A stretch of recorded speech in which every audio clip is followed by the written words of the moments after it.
En parlant de Salah, c'est bien quand il joue attaquant, hein, tu diras, hein, entraîneur portugais. Il le met pas dans les buts. Hein. J'aime bien le tu diras, genre le mec qui est portugais, donc forcément il faut que je le dise.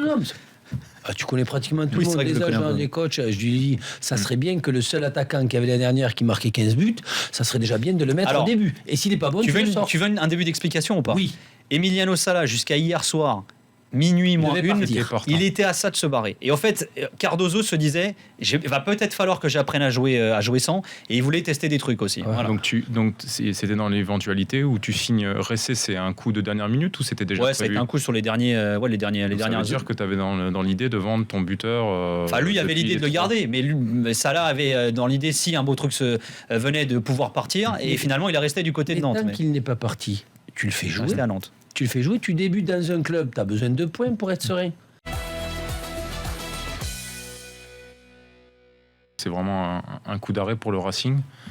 C'est dommage parce que c'est vrai qu'à la Méno, ils ont tendance à prendre des points. Donc on les a vus à leur avantage dans ce début de saison. C'est vrai que là, sur les deux matchs que l'on vient de voir, que ce soit contre Lyon ou contre Nantes ce soir, ils encaissent 5 buts, ça fait beaucoup. Donc la trêve va faire du bien, et du côté de Nantes qui va pouvoir...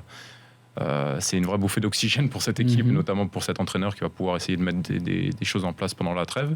Et puis du côté de Strasbourg, de corriger aussi certaines choses pour repartir plein pot après la trêve.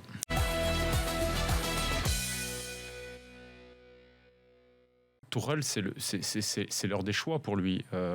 Les choix des hommes, déjà, premièrement. Est-ce que Marquinhos, c'est un choix judicieux? Verratti n'est pas là, Ludo. Non, mais bon. Bernat va arriver, Verratti n'est pas là. Tu te prives de Las Diarra, tu te prives de Lo Celso que tu laisses partir. Pour moi, Marquinhos, c'est pas la trouvaille de l'année en poste du numéro 6. Il a perdu énormément de ballons. Il joue souvent dès qu'il joue vers l'avant, il perd le ballon. Il joue souvent vers l'arrière. Et après, il se pose une autre question pour moi, c'est aussi sur le choix du coup de la défense centrale.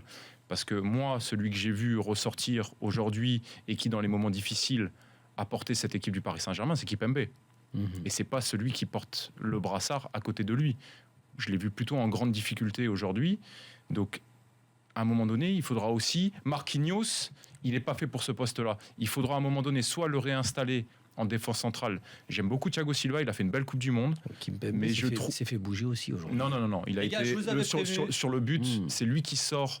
Au mieux de reculer, c'est lui qui sort, qui anticipe, qui prend le ballon, qui trouve la diagonale sur Mbappé, et qui s'est comporté dans tout le match comme un taulier.